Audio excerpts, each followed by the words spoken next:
والله الحطب بعضه يابس بعضه لين، وتحميله فوق جيوب سيارات غمارتين غمارة الليل هذا كله معشى خط. والله الخميس الجمعة يمكن 30 40،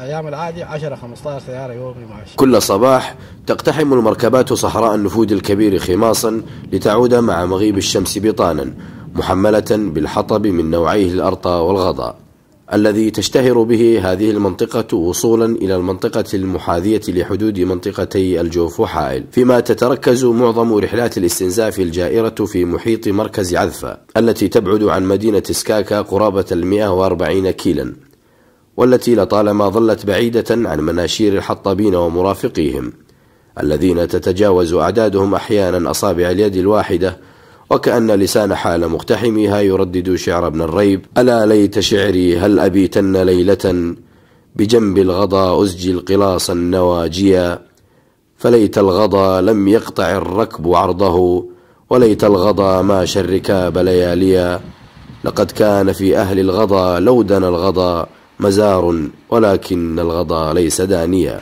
ومع إطلالة فصل الشتاء ينتظر الكثيرون ازدهار الغطاء النباتي منعكسا بالإيجاب على البيئة وبالتالي على إنسان المنطقة ودورة حياته الطبيعية، بينما نجد النماء يطال أعداد المركبات المحملة بالحطب المحلي لبيعه في الطرقات وأماكن التنزه غير آبهة بتعليمات الجهات المعنية الداعية للحد من هذه الظاهرة التي غزت صحارينا وأصابتها بالتجرد من كل أشكال وأنظمة الحياة البرية وصولا إلى أبسطها، مشيرة أصابع الاتهام إلى ضعاف النفوس من مواطنين ومقيمين يمارسون القتل المتعمد للبيئة وبنيتها التحتية، مما أثر بشكل واضح على الغطاء النباتي الطبيعي. ولا يزال هذا السلوك العدواني ضد البيئة قائما بالرغم من إقرار حزمة من القوانين الصارمة والتي تفتقر للتطبيق الحازم. ففي بعض الدول كنيوزيلندا لا يسمح بقطع شجرة ولو كانت في حديقة المنزل إلا بإذن من البلدية، التي عادة لا تسمح بإزالتها إلا بعد دراسة وبحث عن بدائل كنقلها أو زراعة بديل عنها. تجارب متنوعة وناجحة في العديد من الدول يمكن لوزارة الزراعة الاستفادة منها،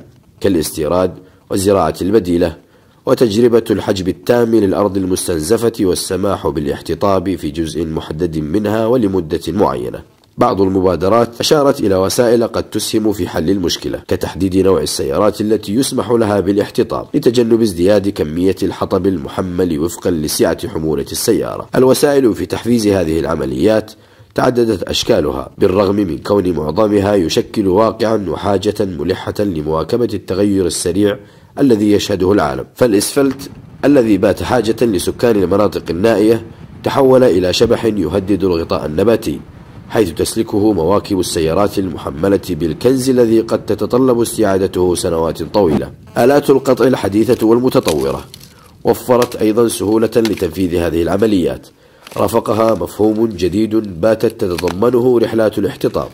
فلا تستغرب حين ترى عاملا آسيويا وسط الصحراء يهوي بفأسه على عروق الغضا ويقتلعها من باطن الأرض منهيا بذلك جيلا من الأشجار قد يكون مضى على العديد منها آلاف الأعوام. القوة الخاصة لأمن الطرق بالمنطقة تولت منذ افتتاحها جزءا كبيرا من عملية ضبط السيارات المخالفة، فجاء العام 1432 بنسب حالات عالية تجاوزت 45 حالة، فيما انخفضت هذه النسبة في العام التالي لتصل إلى 12 حالة لتنخفض مع انطلاق العام 1434 إلى 6 حالات. عندما يتم ضبط أي سيارة لا تحمل تصريح احتطاب ومعه حمولة الحطب يتم تسريبه لأقرب مركز شرطة، وكذلك إشعار المديرية العامة مديرية الزراعة بالمنطقة.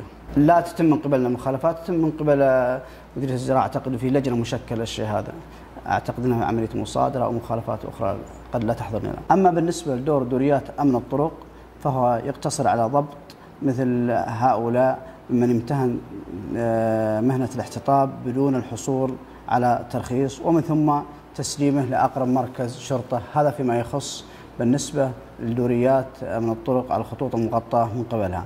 أما الخطوط الأخرى التي لم تغطى من قبل دوريات أمن الطرق فتتولى المهمة الجهات المعنية الأخرى.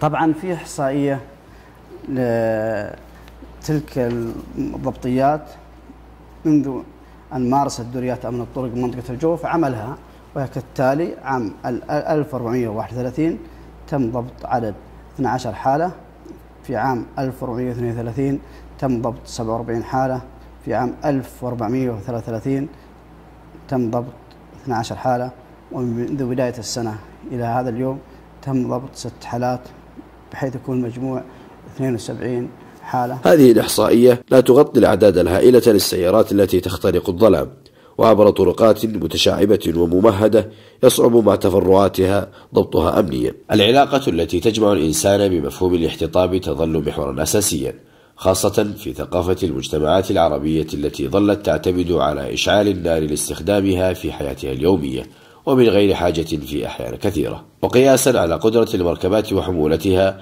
فإن ما يزيد عن 2000 طن شهريا من الحطب تخرج من النفود الكبير إلى مواقد المستهلكين.